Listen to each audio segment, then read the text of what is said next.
Hi everyone. I wanted to record this conversation with Marcus Dimbleby, who's the UK partner of Red Team Thinking. Red Team Thinking is a set of cognitive tools and communication protocols that really support the kind of teaching that I've been doing on OODA loop, situational awareness, and mission command.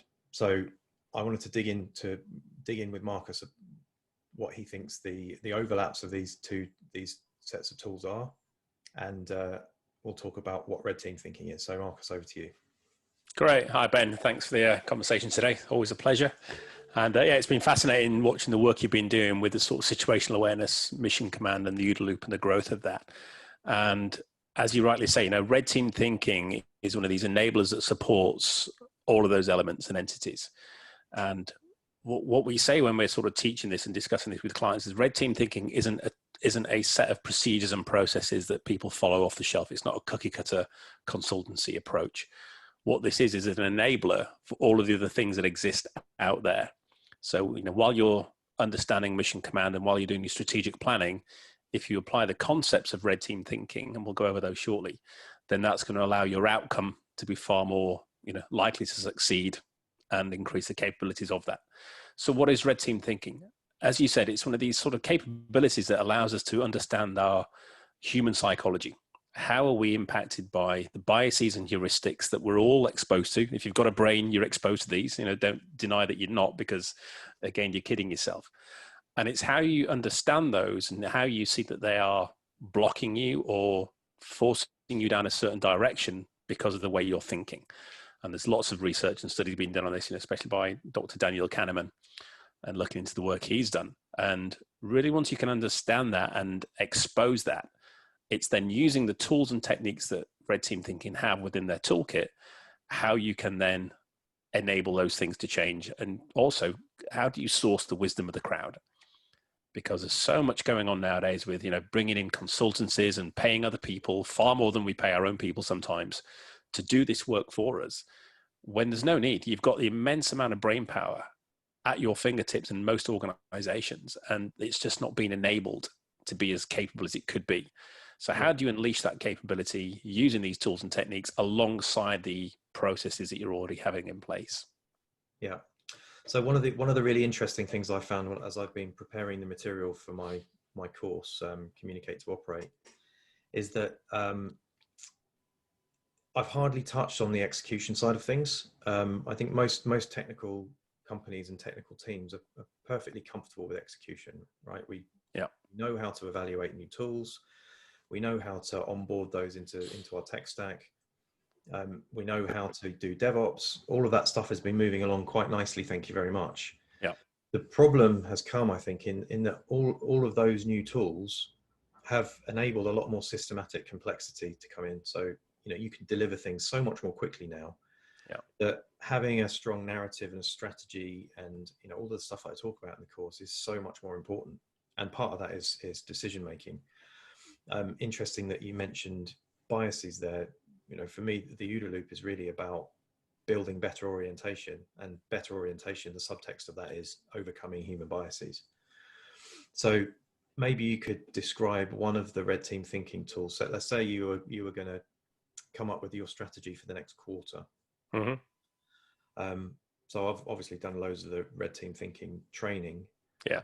The one that I think that the tool I think I would use in that situation would be the six strategic questions.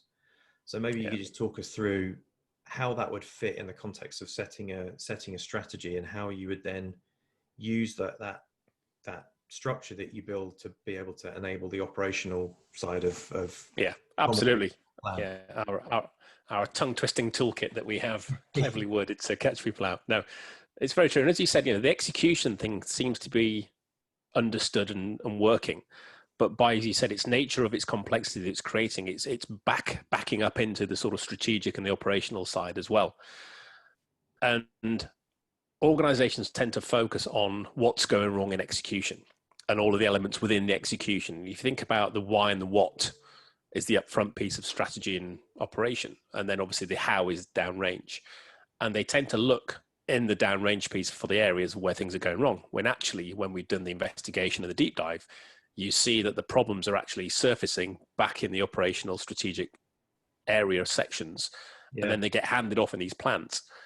Yeah, and invariably what happens is it's a bit like the fable of the guy who's lost his car keys in the dark and he's looking under the lamppost because that's where the light is. He doesn't actually that's where the light is. Yeah, but that's where the light is. Spot on. And then, so what we found is by helping organizations reflect and review their strategies or their plans, or even indeed before they write them, incorporate some of these techniques, it allows that strategy to be pressure tested. And the whole point of the red team thinking concept is it doesn't make a better plan. It makes your existing plan better. And that's very different, because a lot of executives fear this sort of concept of red teaming thinking. It's going to expose their plan as a weak thing and, you know, dispel their capabilities. Where actually it's going to, what it does is take that plan apart section by section, dissect it into the different areas, and exactly what you talked about, the 6 strategic questions, really goes to the root of, you know, your vision, your cause, your outcomes you're trying to achieve. And it starts off with, what is the problem you're trying to solve? Because execution starts off so well because people solutionize very quickly and start building product X or Y, something shiny normally, and something's the latest trend on Harvard Business Review articles.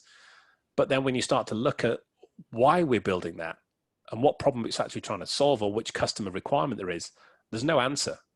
And as great as that product may be, very quickly it's going to derail. And even if it's amazing and you build it and it's phenomenal, nobody uses it, or it doesn't surface the demand that's there. Yeah, 100%. And that, I think that's, you know, asking what problem is you're trying to solve is so important. I've been in so many situations, especially in sort of high growth tech companies, right? We're so keen to dive into the execution. You know, we think we need to move as quickly as possible, which is, you know, it's true, right? You need to get your ideas to the market as quickly as you can. Yeah. But the problem is that we forget to ask why, and we forget to make that clear. So when you inevitably come into contact with reality and things start to get derailed, you don't have that why to fall back on. And I think this is the really key kind of contribution, which is why I wanted to kind of make this link between situational awareness and mission command. Is, you know, situational awareness is building a better picture of the reality. And I think that's one thing that's red team thinking is absolutely excellent for. It gets everyone's perspective. You know, you're never going to have a completely shared model of the world, because if you had a completely accurate map, you would actually be standing on the ground that the map denoted. So situational awareness is about building that better model of the world, which red team thinking really helps with. And then mission command is about setting that why. What is the mission that we're actually doing? So that's sort of 6 strategic questions. That's the reason why I thought of that one first. So what would be the next sort of step after you've figured out what the problem that you're trying to solve is? Yes, obviously you assess what that problem is, and while you're asking that question, you're going to find out there are many other problems as well. So again, it's a second iteration of, is it the right problem? Yeah. Because again, you may come up with multiple problems and you may try to go after them. And again, like with strategy is about making choices. There's no way that any of us can go after all the problems due to a lack of resources, funding, capability, etc. We have to make strategic choices and go after what we believe to be the problem or the main issue. So that second question is that the right problem? Is this that second checkpoint to go, okay, we don't dive straight into the first problem we think of, we check ourselves, identify and, you know, analyze all the other problems, and then we make that decision again. So that's taken us into question 3, which is... Let me just stop you there, because I just sort of, in the tech world, that is so prevalent. You identify the very, very thin surface layer of, right, we think this is the problem. And then off we go. And it might be, you know, a good example might be, oh, we've got this feature that everyone's really unhappy about. And it's like, you know, the immediate answer to that is, okay, well, what do people want? What's the most, you know, what are most people asking for? Let's build that. Yeah. And actually, if you took a little bit of a step back, and I think this is where detachment comes in, is it the right question? Is, you know, one of the books I reference in the course is Extreme Ownership by Jocko Willing. And he's always talking about detachment, right? You have to step back, lift your eyes above the point immediately in front of you, and look at the landscape. And when you look at the landscape, you might actually think, well, you know what, this was a badly thought out feature in the first place. It's not in line with what we want to do. Correct. And I've worked in so many companies that have just taken the next thing that comes along and take that immediate thing, you just start building it. And it's not until 3 months down the line and, you know, $100,000 spent that you realize, oh, actually, that wasn't really the right thing to build anyway. So exactly. Question 3. And that's done because of the pace and the pressure that people under. Most organizations are under the cosh, and the number one metric is efficiency and to go faster. Yeah. And, you know, Daniel Kahneman talks about this. He the question, what's the first thing that companies should do to prevent this problem? And his answer is slow down. And that's one of my mantras, is slow down to speed up. And if you can't slow down, detach yourself and step back. And I'm reading Meditations by Marcus Aurelius at the moment. And he said, you know, everything you hear is an opinion. Everything you see is a perception. So how do you change those opinions to facts and perceptions to truths? You can't do that if you're at breakneck speed, heads down, chasing the problem. You've got to step back, detach yourself from it, and do the analysis and look around. And that's how you get the situational awareness. Yeah. And it's also in everyone else's perspective as well, right? Absolutely. If there's this kind of subconscious, you know, faster, we must get this thing done. Yeah. The natural kind of consequence of that is, well, don't bother me with this detail that's inconvenient. We just need to get this done. Yeah, the pressure to do that. And if you can't have, and this is where the group thing comes in as well, everyone's aligned to that pressure. And if you can't be the devil's advocate, you know, the second thing Kahneman says is protect your dissenters. You know, they're the people who care and want to make a change for the better. And therefore, if they're challenging and slowing you down, they're not slowing you down with the intent to break. They're slowing you down with the intent to stop you going off a cliff. Yeah. And that's really important. And this is what the questions help you. So the third question is then, by choosing this problem and going after it, what are we choosing not to do? Yep. And this is very important, as you highlighted in the tech world. You know, there are a list of problems.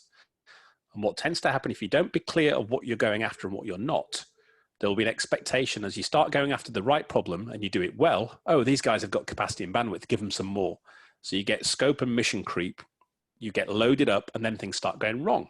Yep. And they wonder why. Well, you wonder why because you've given me more excess work. But so by stating, we have problems A, B, C. We are focusing on problem A. We are highly aware of B and C and they exist and we're monitoring them. And if they become a bigger problem, we'll pivot across to them. Yeah. And here's our plan to do that. But we are not physically going to spend, and this is now strategic as well, we're talking about, you know, we are not going to spend time, effort, money, people, resource on problem C right now because problem A is a priority. And by clearly stipulating that, you set an expectation with the executive. So when they get the report that says, hey, team A is smashing this, they're delivering problem A out of the ballpark, and some wise executive goes, right, let's give them B and C to do. Someone will stop them and go, hang on a minute, remember when they briefed us, they said they can't do that because of the impact on A. So do we want to derail A now when it's going well? Or do we expect that to happen as their plan is, you know, manifested? So it's really important. And it goes back to that again, detachment. People are stepping back and looking at this from a different lens. Yeah. So that's your first 3 questions that sets the scene of problem understanding.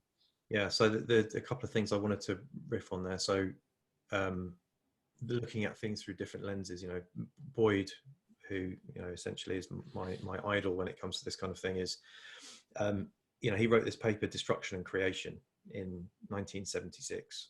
You know, 6 pages of absolute genius. And it's about merging convergent and divergent thinking.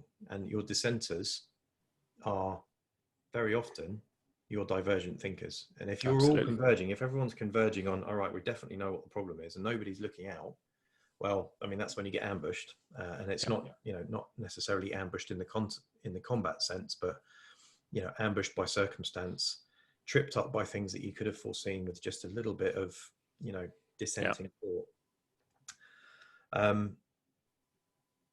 There was another one that I was going to say there, but it's gone. So but just on that point alone, as you're talking about there, that dissension, that's a natural human instinct that has been suppressed in all of us by our nature of growing. You know, every child, you know, and I've had 4 of them, they are all naturally curious. Yeah. And they are natural little dissenters, much to our grievance sometimes. But that's a natural human element. And what we see is throughout our schooling and education and then work, that is a suppressed capability that we have because it's not seen to be beneficial to organizations. Yeah. So what we're trying to do in these problems is by detaching ourselves, by applying these tools and techniques, is allowing that curiosity to start to be piqued once more, and for people to ask, you know, simple questions of why, 5 whys, what if, so what. You know, these are all known techniques that have come from the Toyota production system and other great formulated, you know, capabilities that we all do naturally, but we're just not allowed to do, or we're often suppressed from doing that and feel bad if we put our hand up and challenge. And, you know, I remember when I was working with the Marines, you know, we were sat in this room and the general's briefing something and we're like, dude, that's wrong. Are you going to say something? And he's like, I'm not saying anything. You say it. You're the Air Force guy. He won't shout at you. I'm like, wow. You know, and that's that lack of psychological safety where if you just put your hand up and go, sir, I think you'll find that, you know, what this is actually supposed to be doing. Oh, great. Thank you.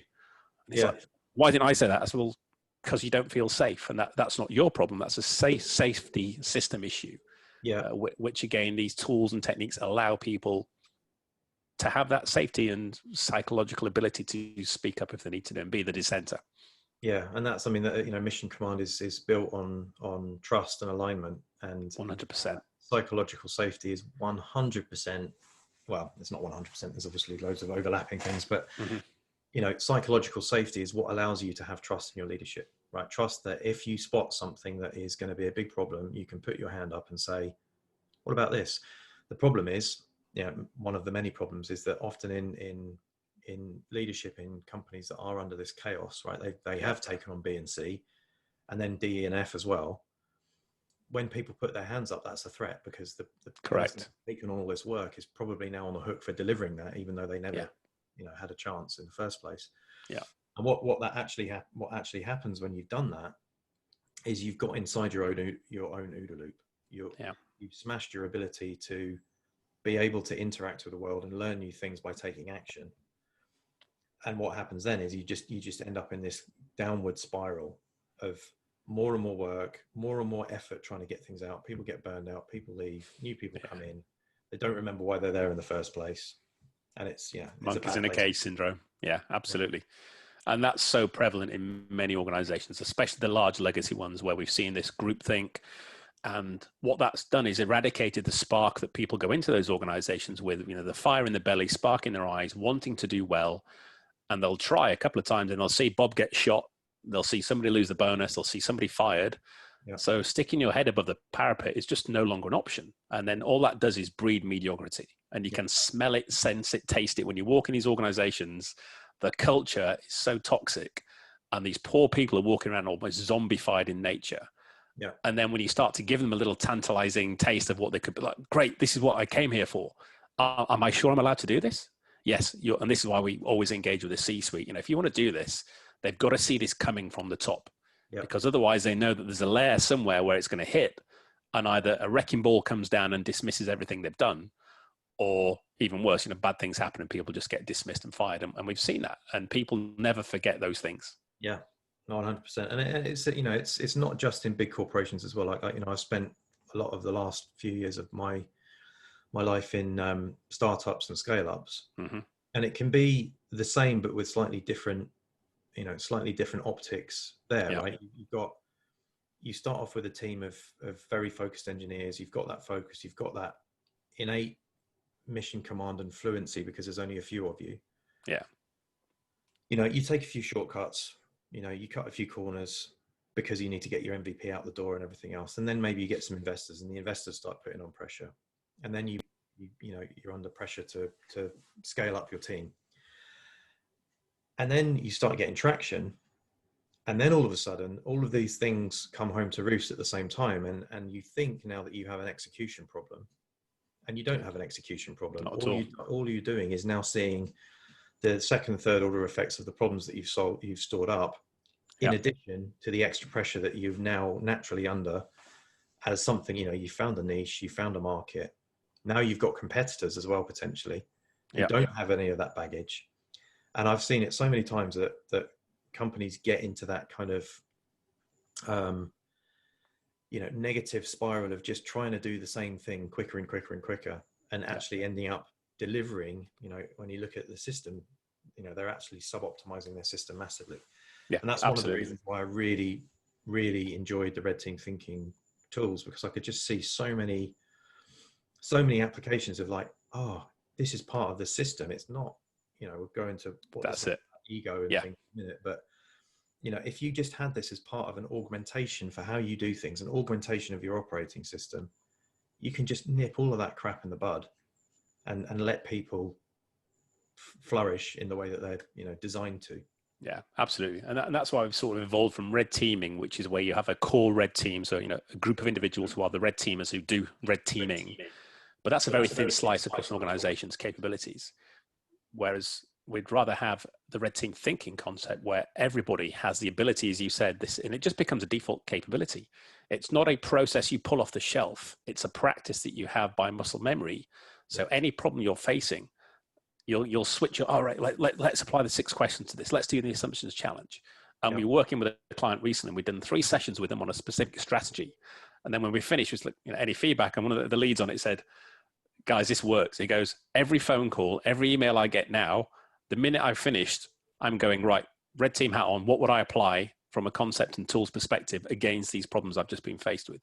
So whereas before, I've just tried to deal with it in a non-procedural, prescriptive way. It goes, well, now I've got this toolkit and I can merge them as well. It's not using 6 questions. I might use 2 questions and quickly flick to a pre-mortem. So it's understanding how these tools blend together, which is what they all do. They all complement each other and then allow you to use them depending on your problem. But again, goes back to what your first point was. To do all that, you need situational awareness and the ability for that Mission Command allows you to physically do it. And if you don't have those 2 things, it doesn't matter how great your toolkit is, you're not going to be allowed to use it as effectively as you could if you had all that.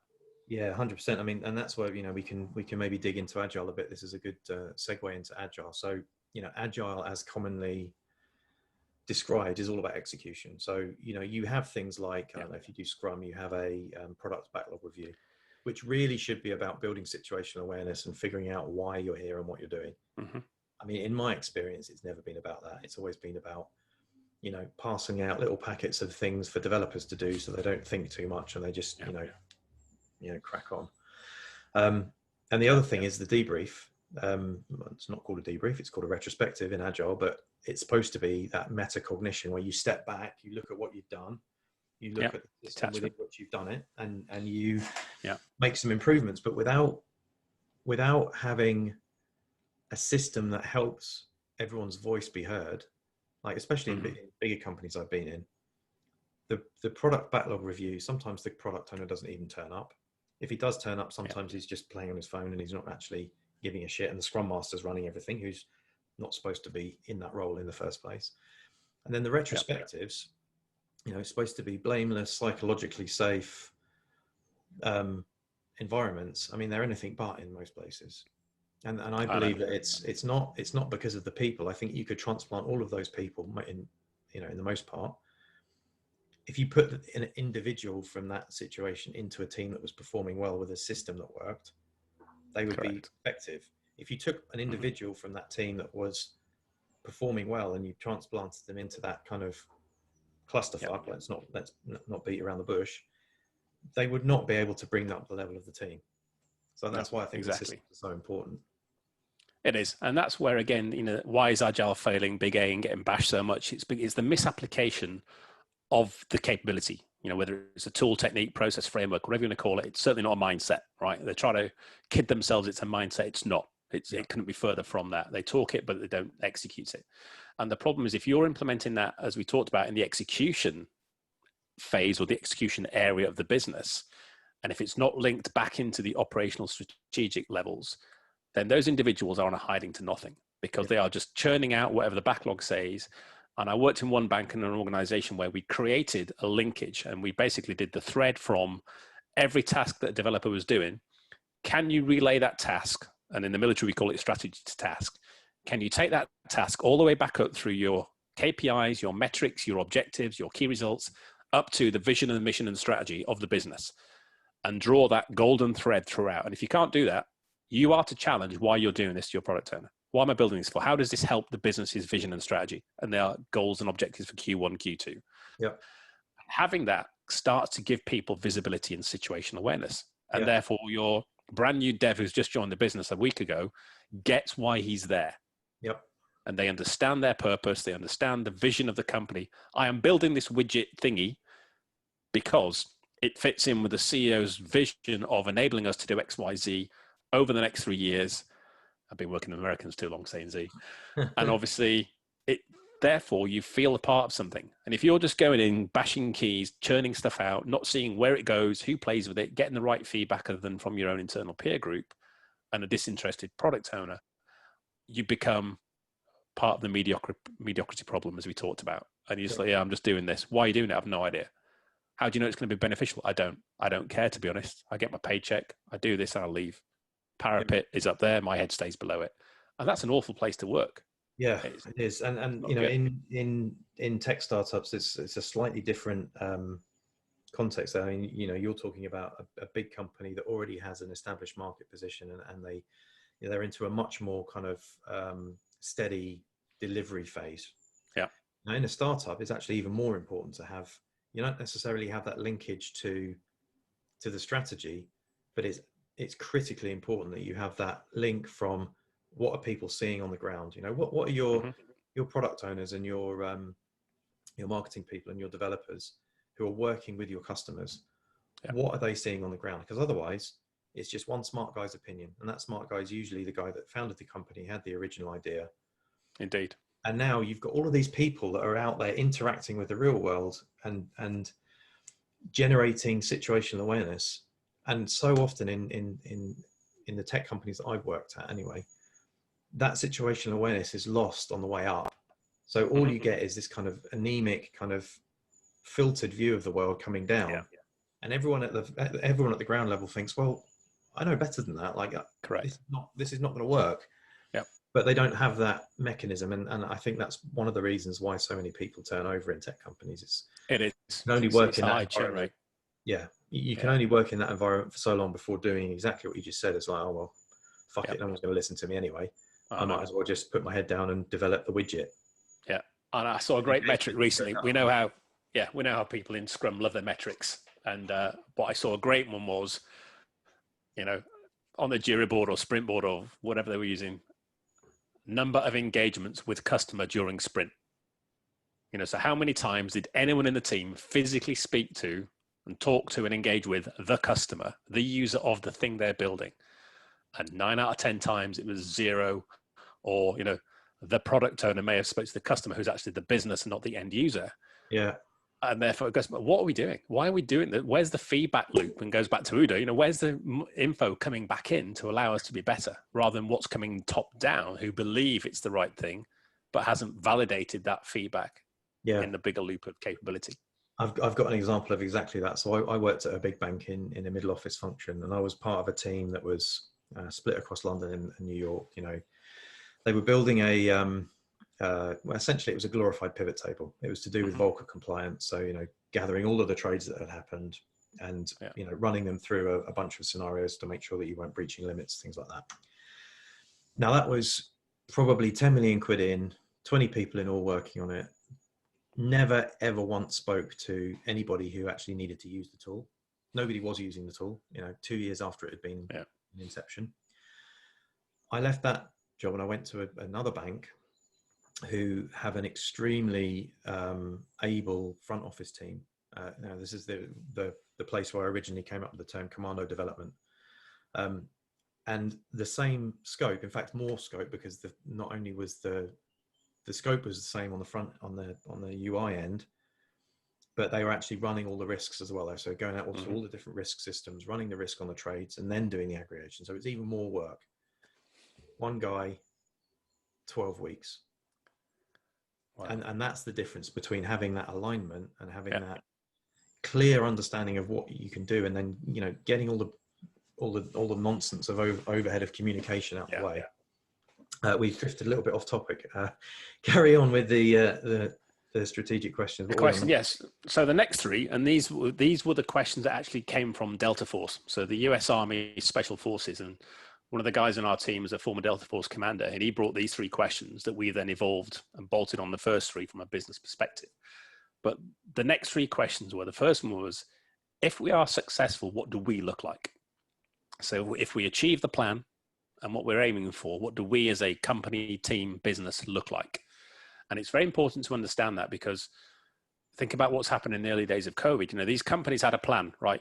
We're in knee-jerk reaction, so we're going to headcount reduce, cut people.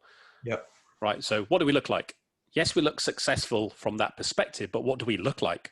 You look like callous, cold-hearted bastards, heartless bastards who've just cut people because you've got a problem. So it's really clear to understand what success might look like from a different lens. And it goes back to that detachment of, yes, the CEO thinks this, but someone goes, but what if this happens? Oh yeah, we didn't think of that. So that's what's making you think of these different channels that could go down these different avenues. Yep. So then the next question is, what do our competitors look like? Or, you know, depending on who you're facing, what does our team, if we're doing something against the workforce, so it's the customer or whoever you're going to impact with your decision, and what do they look like? So what we think might be great for us actually might not be as great for the customer. It goes back to what we were just talking about. And if you're not engaging with that customer, and then we were talking recently about the cars, and all these car companies want to return to full scale operations and get back out building cars. Well, that's great. What does that look like for the customer? The customer doesn't care. How many people right now are considering buying brand new cars in the current crisis? So what success for you looks like actually looks like a car park full of brand new cars you can't sell, and a customer who's now going to rub his hands and cut your discount prices, leave them lower. And then finally, the last question is, what does the competitive or operating environment look like? Yeah. So by doing what you're doing, how is that going to shift the environment itself? And especially nowadays, when you're looking at the socio-economic expectations of a company, you know, are you doing the right thing ethically? Yeah. Versus just financially?